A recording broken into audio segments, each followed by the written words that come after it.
Hypothesis test is a statistical procedure that uses sample data to evaluate the credibility of a hypothesis about the population. For example, if you're doing an experiment and you have a sample of boys and a sample of girls, and you predict that boys are going to perform better than girls, that's your hypothesis. If you see a difference, you want to see how much of this difference is real. That means boys and girls are really different, and how much of it is due to your sampling error. So basically, in any hypothesis testing, you have to consider 5 elements, starting with the null hypothesis. The null hypothesis is a statement about the population that states there is no effect.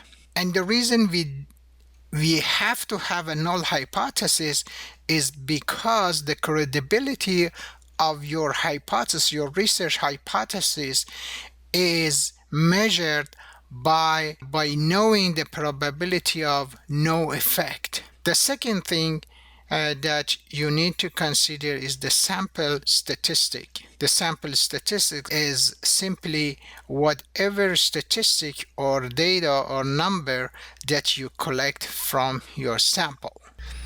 Also, you need to understand the standard error. The standard error is a measure of the average or standard distance between sample statistics and the corresponding population parameter. So basically, to test the difference between experimental group and control group, you need to see the difference between the mean of the samples and divide it by the standard error to get a value like t, and see how big is this t. If the t is large, that means the experimental group and control group are so different that it's not possible that the difference is due to a sampling error.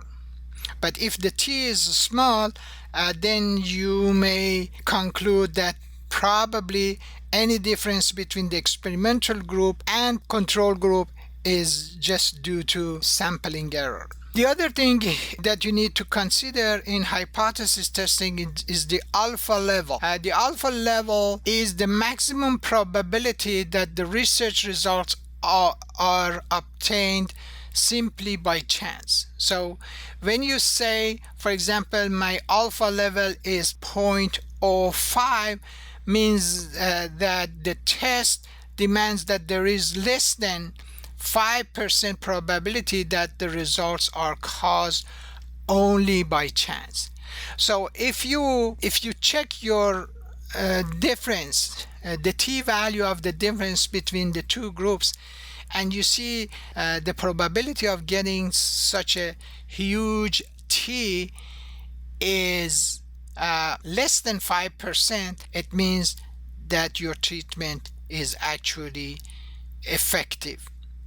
Now, after you do your test, in this case your t-test, how do you report the results? Okay, how do you report the results of a hypothesis test after you do your hypothesis testing? First of all, in the literature, significance level are reported as p-value.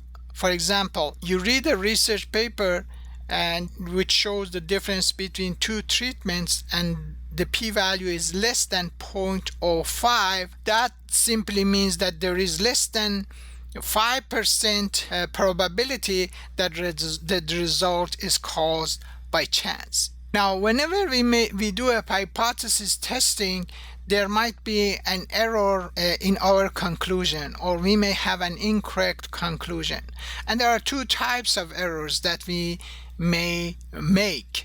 One is type 1 error, and the other one is type 2 error. Type 1 error happens when a researcher finds evidence for a significant result when in fact there is no effect. So for example, you have two medicines and you're comparing two groups using these two medicines, and your hypothesis testing shows that there is a significant level, but this result happened because of your sampling error, not because the medicines are really effective. That's type 1 error, which is a false report, and that's a serious mistake. But fortunately, the chances of getting or making type 1 error is not high. Like I said before, it's usually less than 5%. Type 2 error happens when sample data doesn't show evidence of a significant effect, while in fact there is a real effect. The chances of type 2 error is high, but the risk is not that high. What are some of the factors that may change the outcome of a hypothesis test? First is the sample size. The difference found with a large sample is more likely to be significant. So if you have a larger sample, it's more likely to see a significant difference. And the other one is the size of the variance. This is the opposite of the sample size.